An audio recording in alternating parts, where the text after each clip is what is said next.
Bonjour à tous et bienvenue dans ce nouveau tuto. Aujourd'hui on vous présente des techniques pour descendre encore. Le 360. Alors attention à ne pas confondre avec les 360 engagés qui sont vraiment une manœuvre à apprendre en école, voire vraiment en parapente, en stage civ. Là on va faire du 360 gentil. L'idée c'est d'obtenir un taux de chute entre 5 et 8 mètres par seconde, alors que sur un 360 engagé on peut aller au-delà des 15 mètres par seconde. 5 à 8 mètres par seconde, normalement vous descendez à peu près dans toutes les situations. Donc ce qu'on va faire, hop, la première étape, on va se pencher à la sellette. On va chercher de l'angle avec la sellette. Et on vient compléter avec le frein. Voilà, vous voyez, j'ai bien mon bras qui est tendu le long de l'élévateur. Et là, hop, gaz au ralenti. Et là, on cherche à descendre. Voilà, là, j'ai un taux de chute stabilisé à moins 6 mètres par seconde. Si vous voyez, la voile, elle n'a pas trop d'angle. Là, si vous faites ça, qu'est-ce qui se passe? Hop, on relâche et on laisse faire. Voilà. Ça secoue un peu, mais si vous ne savez pas faire une temporisation, c'est le moyen le plus sûr de sortir.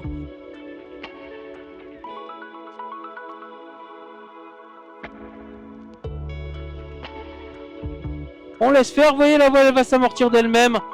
Là on est au troisième mouvement, voilà, on va vers l'amortissement. Et on va faire une sortie dissipée. Donc la sortie dissipée, c'est-à-dire qu'on va chercher à amortir. La manip au début, elle est la même. Pour sortir, c'est franc, c'est pareil. On fait toujours des sorties franches et on revient sur notre méthode de sortie après. Voilà, alors on est prêt. Allez, on va repartir à gauche. Je me penche dans la sellette et je pars à gauche. Moteur coupé, voilà. Hop, j'arrive à un tour. Là, je relâche. Et là, hop, je remets un peu de commande à gauche, à gauche, à gauche, à gauche. Vous voyez, je dépasse pas le maillon. Ça sert à rien de descendre trop bas. Si vous descendez trop bas, vous avez un risque de décrochage. Là, voilà, la sortie c'est fini, j'ai plus de mouvement, je suis sorti avec un quart de tour sur la commande intérieure en remettant juste ma main au maillon. On a vu pour les 360, donc vraiment les 360, j'insiste sur le mot, il faut y aller vraiment doucement. Et après je vous encourage vraiment à le travailler en école, voire en stage civ, que ce soit en paramoteur ou en parapente. Vraiment travailler ces manœuvres là en école, c'est beaucoup mieux, vous verrez, vous allez apprendre plein de choses. Donc là je vais essayer de vous montrer le moment où la voile engage son 360. Au début, ça part gentiment, tout est contrôlable, on peut relâcher à n'importe quel moment, il se passera pas grand chose. Par contre, à partir du moment où la voile elle s'engage, là, il va falloir piloter. Et piloter pour sortir du 360 et piloter la sortie, le risque d'abatté qu'on peut avoir. Donc, je me penche à la sellette, je pousse bien sur mon élévateur avec la main droite, du coup, vu que je tourne à gauche. Et là, on y va. Allez, c'est parti, on engage. Voilà, là, on a un taux de chute à 5-6 mètres par seconde. J'ai mon bord d'attaque qui forme un angle à peu près à 45 degrés et je vais continuer de tirer. Là voilà, la voile est l'engage. Et là, voilà, si je reste un peu crispé, on voit que ça reste dedans. Je me laisse faire. Et alors là, par contre, on va faire une sortie dissipée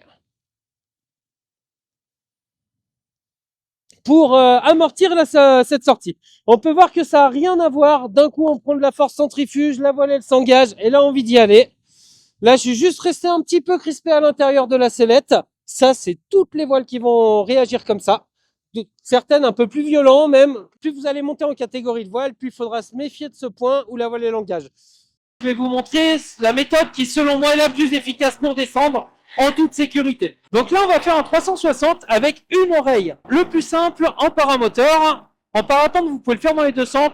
En paramoteur, je vous conseille de faire l'oreille à l'opposé de votre commande d'accélérateur et de tourner côté accélérateur. Donc voilà, moteur au ralenti, je refais, mais que d'un côté, une oreille. Voilà, qu'est-ce qui va se passer?